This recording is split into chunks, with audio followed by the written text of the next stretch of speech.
En estas diapositivas entraremos al tema de disoluciones. Ya lo que nos resta del trimestre hablaremos de lo que es las disoluciones químicas. Iniciaremos con este tema, que es la parte teórica, para posteriormente entrar en la parte práctica. ¿Cuál es el objetivo de esta diapositiva? Es que usted comprenda el comportamiento de las disoluciones en función de las propiedades de los estados en que se presentan y de su composición química. Bien, para ubicarnos y entender qué es una solución, debemos transportarnos a cuarto año, donde usted debió ver la clasificación de la materia. Si lo recuerdan, la materia se clasifica en sustancias puras y en mezclas. Y dentro de las mezclas tenemos las mezclas homogéneas. Estas mezclas son las que conocemos como soluciones.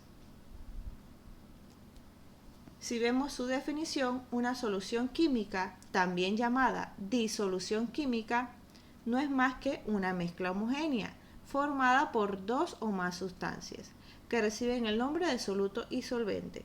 Recordemos que las mezclas homogéneas son aquellas en las que se forma una sola fase. Por ejemplo, si usted tiene agua y le agrega sal y lo revuelve, usted solamente puede ver la parte líquida, porque la sal se disuelve y se deja de percibir. Esto es una mezcla homogénea, solamente veo una sola fase.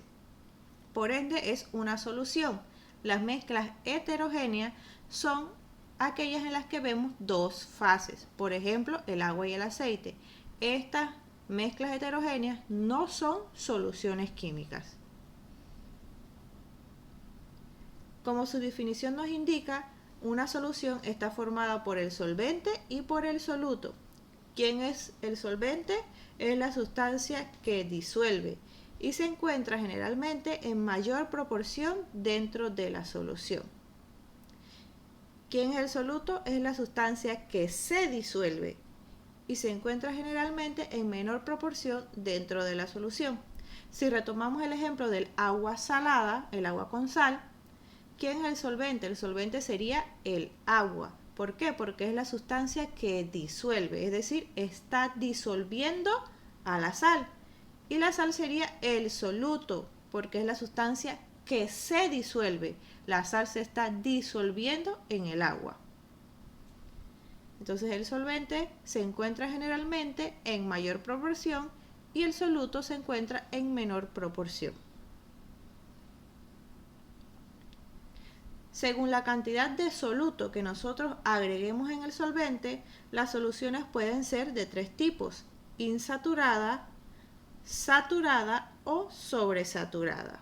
En la insaturada hay muy poca cantidad de soluto disuelto.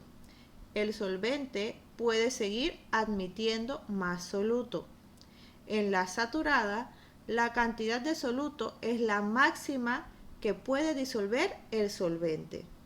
Y en la sobresaturada se ha añadido más soluto del que puede ser disuelto en el solvente. Por ese motivo, el soluto en exceso tiende a separarse y puede ser visible dentro de la solución. Pongamos un ejemplo. Si yo tengo 100 mililitros de agua y yo conozco la cantidad que puedo disolver y vamos a decir que es 50 gramos de sal, entonces si yo a 100 mililitros de agua le agrego menos de 50 gramos de sal, la solución sería insaturada. ¿Por qué? Porque hay muy poca cantidad de soluto y el solvente puede recibir más. Si yo a 100 mililitros de agua le agrego los 50 gramos de sal, entonces la solución es saturada. ¿Por qué? Porque es la cantidad máxima, o sea, el límite de lo que el solvente puede disolver. Y si yo a 100 mililitros de agua le agrego más de 50 gramos de sal, entonces sería una solución sobresaturada. ¿Por qué? Porque se pasó de la cantidad máxima que el solvente puede disolver. Esto también lo podemos ver a veces cuando hacemos una chicha y si nos gusta muy dulce le agregamos mucha azúcar. ¿Y qué pasa con el azúcar? Decimos, se fue al fondo.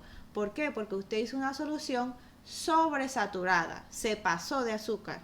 Ya el agua no puede disolver más cantidad de azúcar. ¿Y qué pasa? Lo que el agua no puede disolver, entonces se va al fondo del vaso o de la jarra que usted tenga. También tenemos que, según el estado físico en que se presenten el soluto y el solvente, podemos encontrar otro tipo de soluciones. Por ejemplo, cuando el soluto es gaseoso y el solvente es gaseoso, la solución resultante obviamente será en estado gaseoso. Un ejemplo de esto es el aire, que sabemos que es una mezcla homogénea de diferentes gases.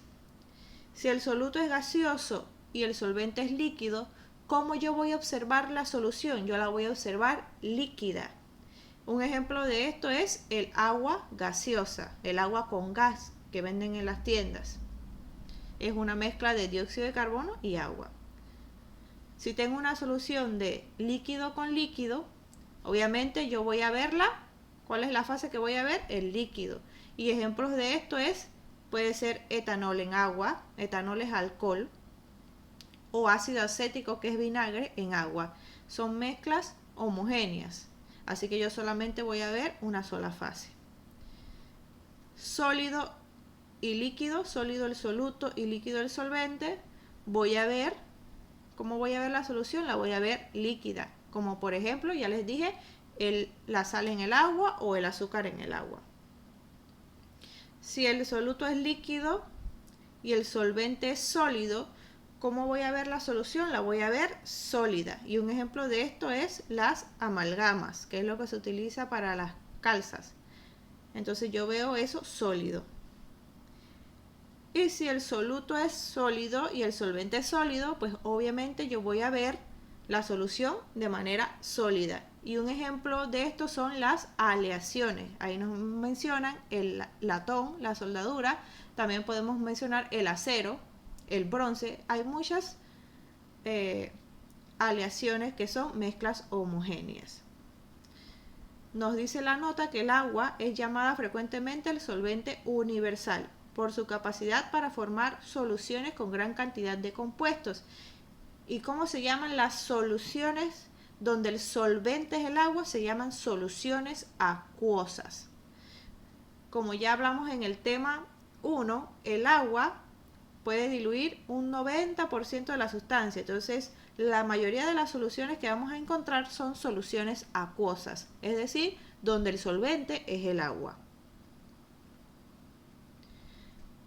También tenemos otra definición que es la solubilidad, que se define como la cantidad máxima de un soluto que puede disolverse en una cantidad dada de un solvente a una temperatura determinada. Es más o menos lo que explicamos en una solución saturada. Siempre existe un límite de soluto que puede disolver el solvente. A esta definición se le conoce como solubilidad. Y nos ponen entonces ya unos ejemplos. Dice la solubilidad del cloruro de sodio, es decir, la sal de cocina, en agua a 20 grados, porque esto depende siempre de la temperatura, como lo veremos posteriormente, es de 359 gramos por cada litro de agua. Lo que significa que a esta temperatura, un litro de agua puede contener como máximo 359 gramos de cloruro de sodio. La solubilidad de la sacarosa, es decir, el azúcar de cocina, en agua a 20 grados Celsius es de 204 gramos en 100 mililitros de agua. Por lo que significa que a esta temperatura 100 mililitros de agua pueden contener como máximo 204 gramos de sacarosa. Si utilizamos esta definición de solubilidad para identificar los tipos de solución, entonces más o menos el ejemplo que les expliqué a un principio, pero aquí mejor ilustrado, ya leímos que la solubilidad de la sacarosa a 20 grados es 204 gramos por cada 100 mililitros de agua. Es decir que si yo a un vaso le agrego menos de 204 gramos, entonces la solución ¿cómo será? Insaturada. Por ejemplo, ahí está la primera, ¿no? Si agrego 50 gramos de azúcar a 100 mililitros de agua, mi solución es insaturada. ¿Por qué? Porque es menor de la cantidad máxima. ¿Cuál es la cantidad máxima? 204 gramos. Si agrego 204 gramos de azúcar a 100 mililitros de agua, mi solución es saturada. ¿Por qué saturada? Porque la saturada es la cantidad máxima de soluto que el solvente puede contener. Entonces es el límite. Y si yo me paso de ese límite, como por ejemplo agrego 300 gramos de azúcar en 100 mililitros de agua, mi solución ¿cómo será? Será sobresaturada. Ya se pasa de la cantidad límite, se pasa de la solubilidad. Existen factores que afectan la solubilidad. Como ya mencionamos algunos, la temperatura. Pero aparte de la temperatura, existen otros, como por ejemplo, la naturaleza del soluto y del solvente. Y para esto utilizamos una frase muy conocida en química que me dice, lo semejante disuelve lo semejante. ¿Qué quiere decir eso? La solubilidad es mayor entre sustancias cuyas moléculas sean análogas eléctrica y estructuralmente. Cuando existe semejanza en las propiedades eléctricas del soluto y del solvente, las fuerzas intermoleculares son intensas, proporcionando una disolución entre una y otra. Entonces, ¿qué quiere decir eso? Solventes polares disuelven solutos polares y solventes apolares disuelven solutos apolares. Como ya vimos en el tema 1, el agua es una sustancia polar. ¿Qué quiere decir que es polar? Tiene carga positiva del lado de los hidrógenos y tiene carga negativa del lado del oxígeno. ¿Se acuerdan de eso? Entonces, al ser una sustancia polar, ella va a disolver solutos que sean polares o que tengan cargas, también como los solutos iónicos que también tienen cargas.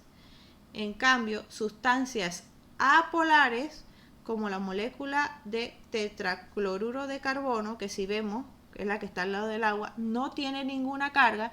Entonces, ese tipo de moléculas van a solubilizar solutos apolares. Por eso dice que lo semejante disuelve lo semejante. Solventes polares, como el agua, van a solubilizar solutos polares o solutos iónicos. Y solventes apolares, como el tetracloruro de carbono, van a disolver solutos apolares.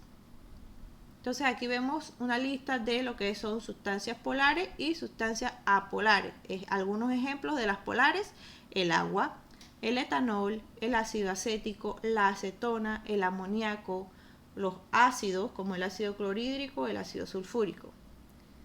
Esas son sustancias polares. Si yo hago una mezcla entre esas sustancias, eso va a ser una solución.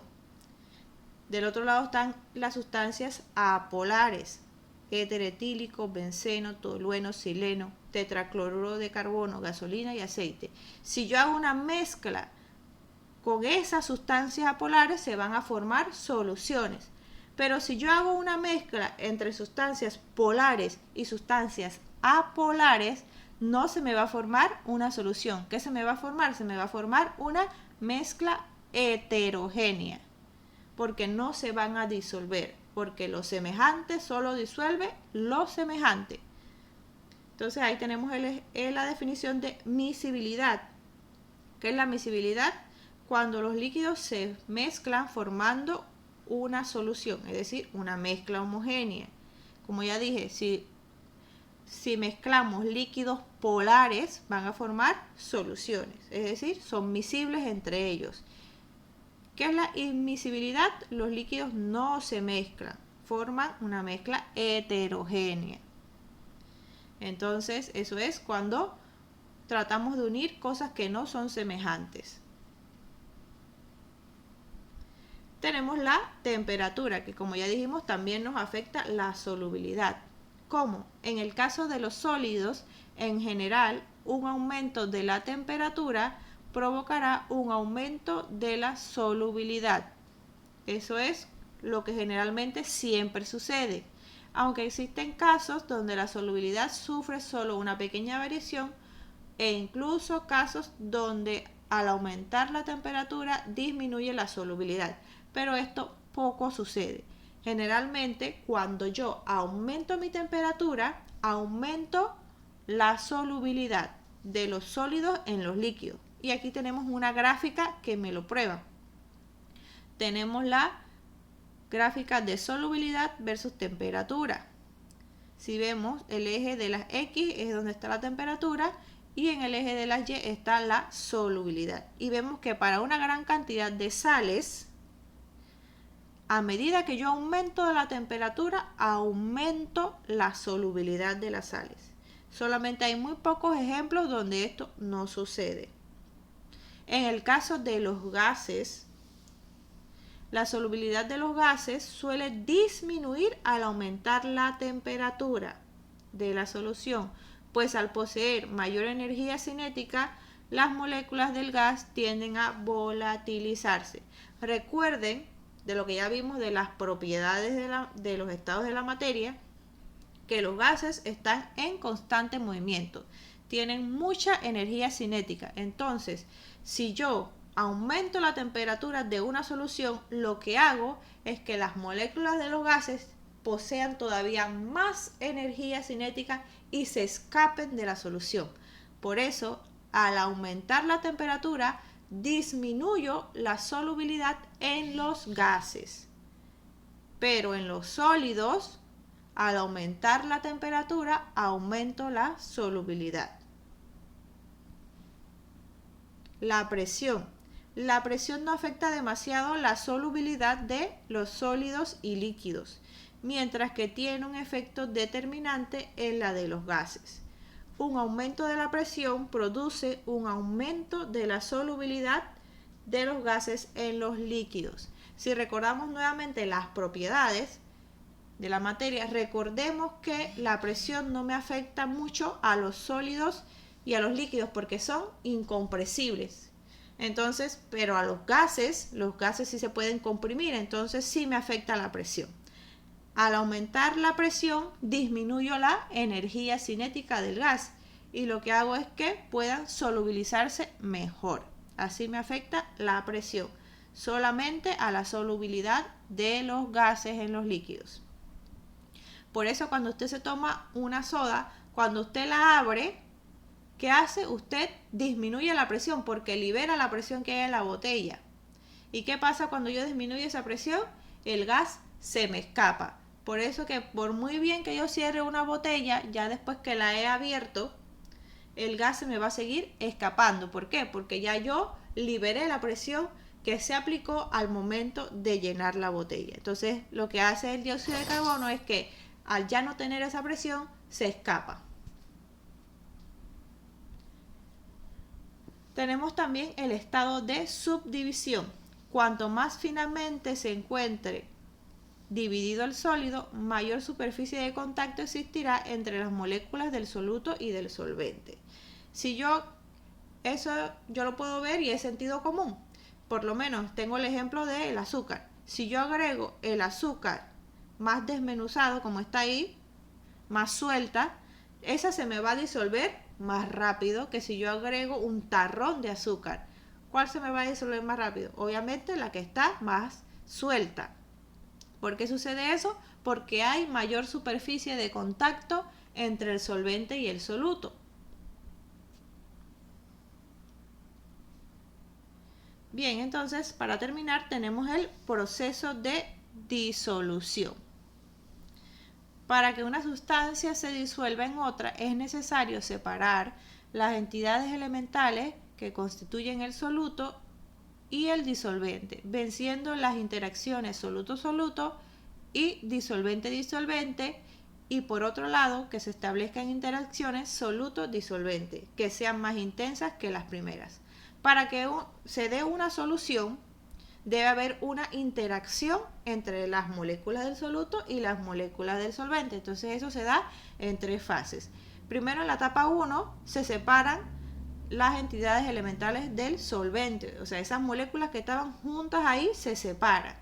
Lo mismo pasa con las de soluto. ¿Por qué se separan? Porque ya están sintiendo un grado de atracción entre ambas. Entonces lo que hace que las moléculas de soluto se separan para irse para donde están las del solvente. Y las del solvente también se separan para irse para donde están las del soluto. Y luego se da entonces la solvatación. ¿Qué quiere decir solvatación? Es la atracción de las entidades elementales del soluto y el solvente. Como existen fuerzas muy intensas entre ellas, entonces se unen. Y cuando eso sucede, se forma una disolución.